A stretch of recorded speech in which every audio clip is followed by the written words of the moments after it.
Welcome to the Global Gaming Business Podcast, the industry's first and longest running podcast, now in our 19th year.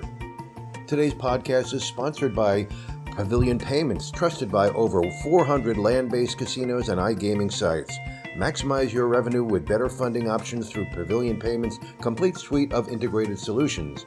Enhance player experiences with VIP Preferred, offering quick access to cash, flexible deferred settlement options, and the highest industry limits. Learn more at pavilionpayments.com. I'm Roger Gros, and today we sit down with Travis Foley, the Chief Government and Regulatory Officer for BMM Testlabs, on why the company continues to break new ground.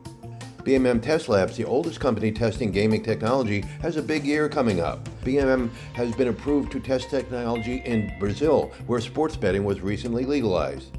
In addition, the company received accreditation to test payment systems for the payment card industry data security standard. And the company also became the first test lab to test the technology for the new sports betting and iGaming industries in Peru.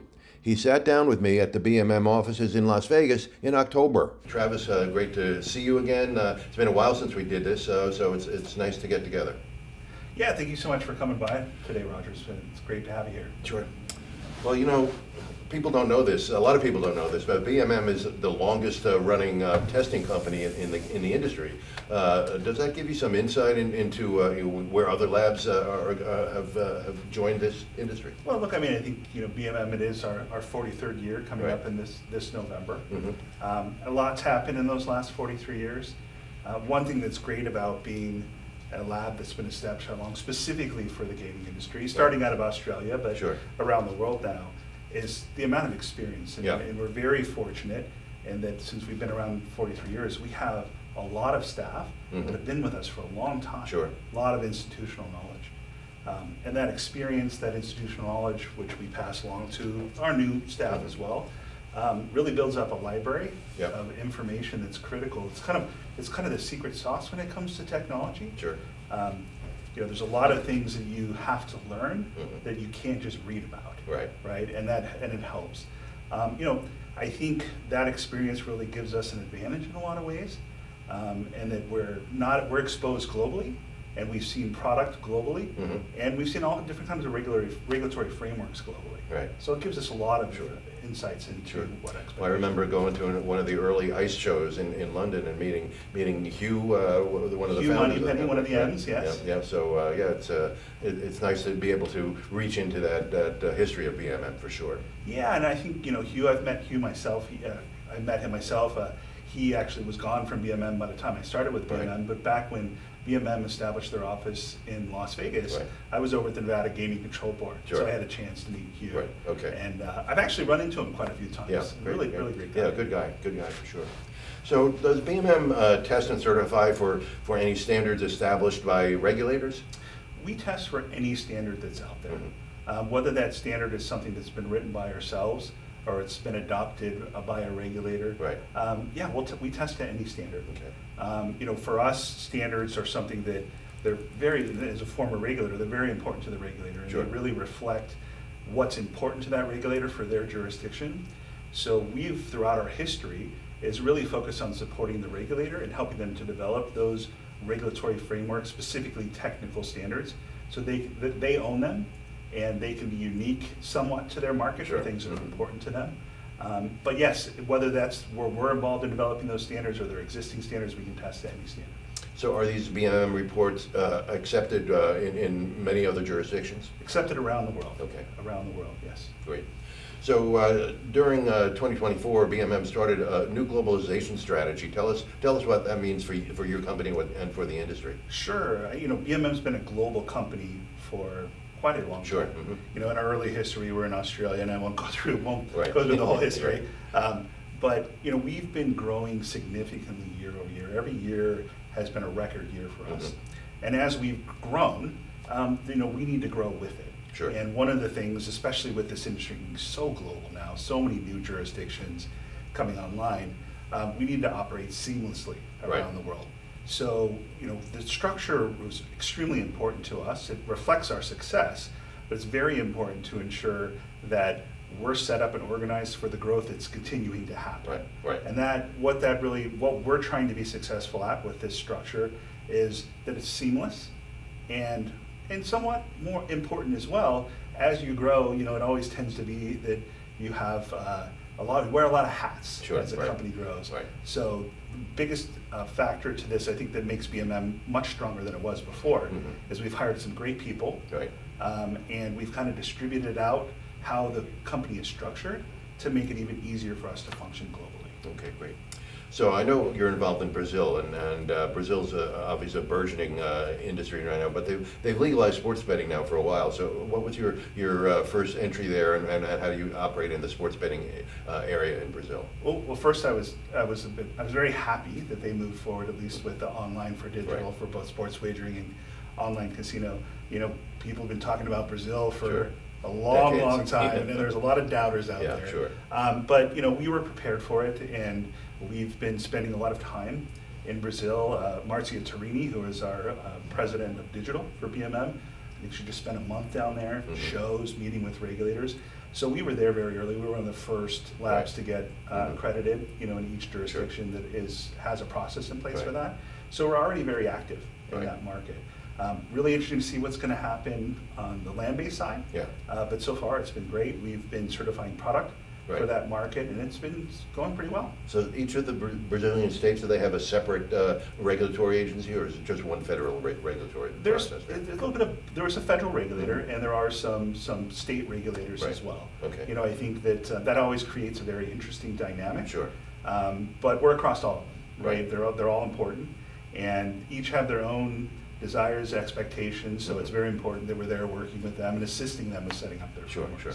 No question about that. So you've got some other expansions, and I think I heard that the office in Barcelona is kind of leading these expansions right now, this globalization process. Well, Barcelona, when it comes to digital, absolutely. So with our new restructuring, our Barcelona office is really our center of excellence for digital. So anything online. So online casino, sports wagering, whatever you have. That doesn't mean that other offices don't do it, but that's our center of excellence. So as that has expanded, like Brazil, Spain's been heavily involved in that market, which makes a lot of sense because we have Spanish and for Brazil, Portuguese speakers out of that office, and our team in Brazil as well. So they're leading that, but we've expanded around the world. We have a new office in India, it's relatively new, a new office in Slovenia. We have our Brazil office, so roadmap for additional offices. I think we'll probably see some more here. They have a Canadian office as well, too, right? We do. We do. We have an office in Moncton, Canada, and that's part of our North American group. Okay.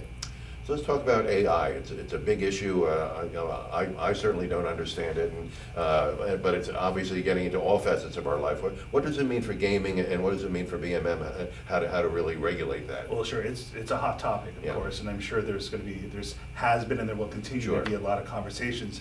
A lot of conversations about AI really are: is it good or it's bad? Right. It's both. Right. It can be great. It can also be used in a very negative way. Right. We're already seeing it being used. We're seeing it being used in game development. Right. We're seeing it used for responsible gaming. There's a lot of areas where it can be used for great benefit. We're using it ourselves. It's a great way to, if you layer that AI and machine learning on top of automation, it can become very powerful, right? And that's one thing we always strive to do at BMM is to innovate. Right? And how can we do what we do better, faster, and cheaper? Quite frankly. And AI, and we've got some very interesting implementations and projects ongoing to implement AI. But I think for the industry, from a regulatory perspective, the biggest thing with AI is, like you said, you don't know much about it. Most people don't. Like a lot of us see what Elon Musk says about AI and so forth. So what we're doing is taking what we know and what we're learning and what we're seeing, both on the technology side, on the operations side, and sharing that information with regulators to try and help educate them. It's really important for regulators to understand it, because when there's a lack of understanding, there's usually a fear of it. So we try and provide that information and insights.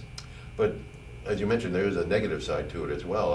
I went to a conference earlier this year, and Jay Snowden, the CEO of Penn Entertainment, was up on stage, and he said he had asked his tech people to give him an example of a negative side of AI, and they actually made a voicemail to one of the his big executives, having Jay Snowden say, "You're fired," but he had a long, they actually duplicated his voice and his mannerisms, and it was pretty crazy. That particular example right there is a pretty hot one right now, right. with examples of the finance team in a company getting a call from the CEO saying transfer money here. Right. Yeah. Exactly. But right. it's AI. Sure. Right. Right. Yeah. There's things like that, and that it's a constant battle. Yeah. To try and stay on top of it. Mm-hmm. And it's something you have to. It's not like you can learn it once. Right. It's constantly evolving. Sure. So there's a lot of things that can be used for bad, but there's ways to regulate them. Yeah. Yeah. So when you do testing, you can probably see that something has been altered by AI. Is that what happens, or?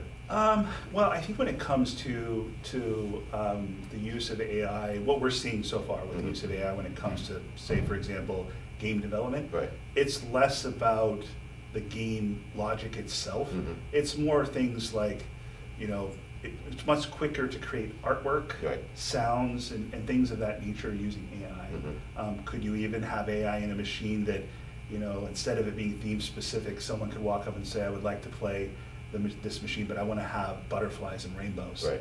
And it could automatically generate those graphics, and now they're playing that game. So, but to your question, when those implementations are in games, we're very diligent about making sure that what it's limited to be able to do. Right. Okay. Right. Great. It's not going to sit there and be able to do whatever it wants. There's controls around that to ensure that what it can do is limited. Right. Okay. Great.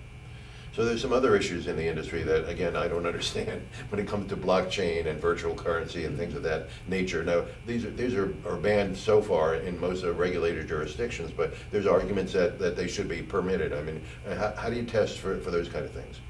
When it comes to something like Bitcoin and currency, I don't know that really changes too much how we test for those things. There's definitely needs to be a regulatory framework around those things.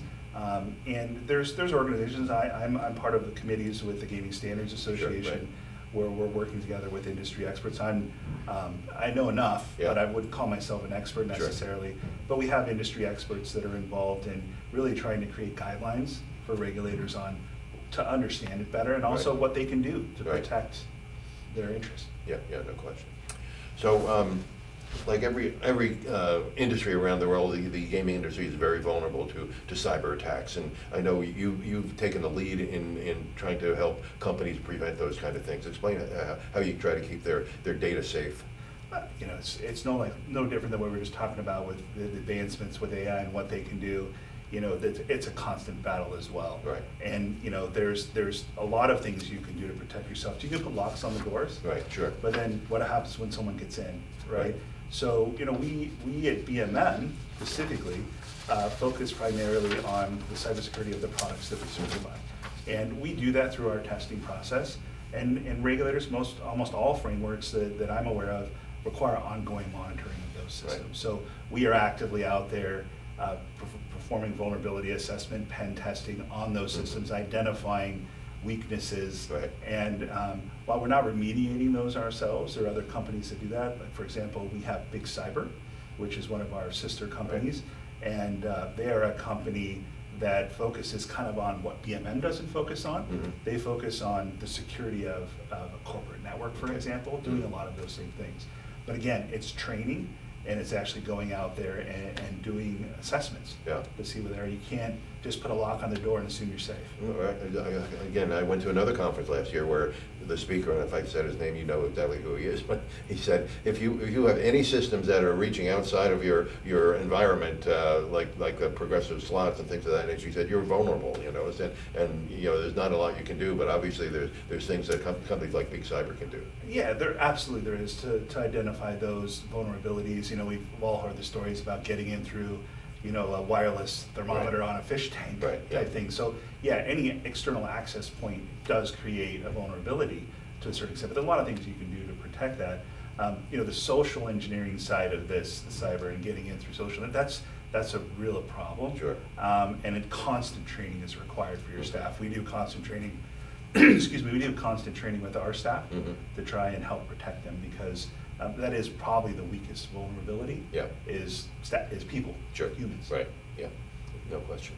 So we're talking about sports betting in Brazil, but in this country, it's spread like a wildfire. It was legalized in over 40 states and jurisdictions now, and the technologies are also pretty dense. But BMM does testing in those areas. How do you make sure those systems are working for the player, the company, and the regulators? Yeah, and sports wagering systems are quite a bit different than a slot machine, for example. But we go through the same process, right? There are requirements for those systems. We assess them from a security perspective, from a functionality perspective. It's much more in line testing something like sports wagering with an accounting system, with your casino management system. Right. It's very similar to that. Making sure that everything's recorded properly, it's secure, the reporting works, and so forth. And then also when you get into the mobile wagering, the geolocation getting out there. Yeah. I don't know how we've done. It feels like thousands of geolocation tests at this point. Right. But we go out there and we perform those tests. Great. So regulators are an important part of the business, obviously, and well, those are a lot of the organizations that you work with.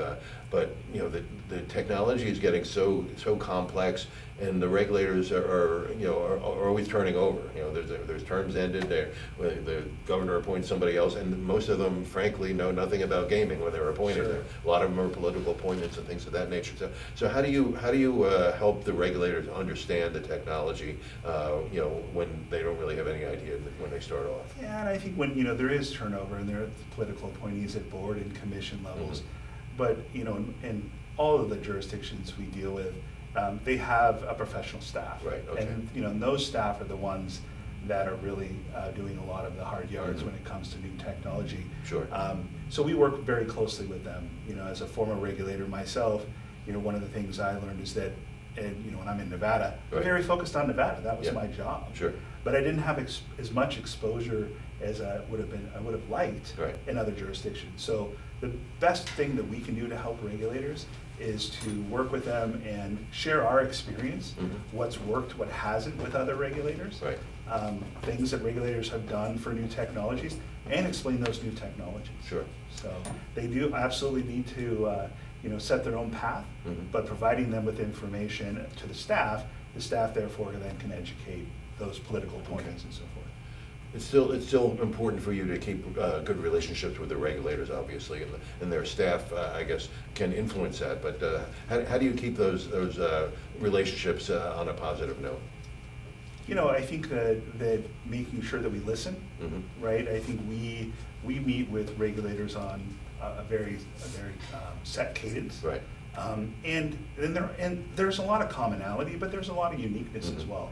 So when we are working with them, we're wanting to understand what challenges they're having, sure. What issues they're facing, and how can we help them. So it's through regular communication with them. I look at we have G2E coming up, and my schedule for G2E is packed with regulator meetings. Right. So it's listening, and providing them whatever help we can. Okay. Do you bring regulators in sometimes to teach them what's going on? We do. I think before COVID. We did a lot of in-person, both here in the facility that we're in right now, as well as going out on site during COVID, a lot of webinars that we would do. And now I think it's a combination of both. Right. We have done a lot of training this year, actually, going out on site. Right. And a lot of it's about training on essential one-on-one stuff, slot machines, sure. but also sports wagering, cybersecurity, all of those topics go out and actually train those on site. Great. So one last question, where would you like to see BMM in 5 years? I would like to see BMM to continue to grow and be as successful as it has been over the last almost 43 years. Right.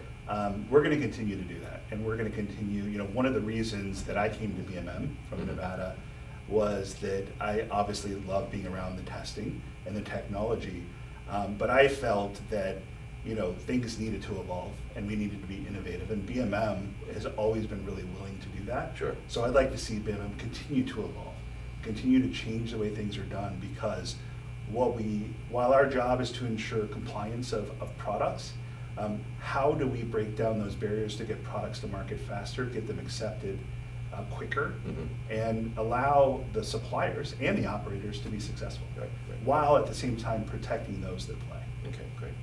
Well, I said one more question, but I have one more. Sure.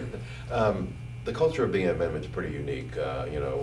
Martin Storm, the CEO, is really a visionary, I think, in this business. And how did you help join with him to build the culture of BMM? Well, I think that Martin does set the tone for the culture of BMM. Right. And I think when I was considering coming to BMM, I met Martin early on, and he's a unique individual. Yeah. And like I said about that, wanting to kind of challenge the status quo and see how we can, while maintaining compliance, quality, how do we do it better, cheaper, faster? Yeah. That mentality is really from Martin, and everybody here takes part in that. Right. And it's created a great culture. Yeah, great.